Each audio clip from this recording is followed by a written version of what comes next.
Hi, I'm Erin O'Keefe, and this summer I'm a digital marketing and e-com intern in New York City at Mansur Gavriel. I found out about the company through a friend who worked for them last summer, which is how I knew I would enjoy the company. They didn't have any job opportunities online, so I opted to email the customer service team, and they redirected me to the e-com team since I mentioned that was what I was interested in. I then had a Zoom call with Alexandra, who's the head of e-com, and Kiki, who is the senior manager. They are now my two bosses. The things that I do on a day-to-day basis includes daily sales reports, sending our orders to warehouses, remerchandising the website, making new homepages, and setting products live.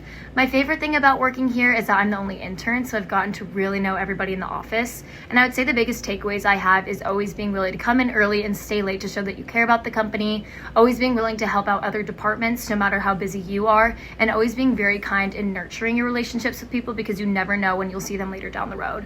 I would say that honestly all of those things are the biggest pieces of advice that I have for incoming interns, and to always just be yourself as well.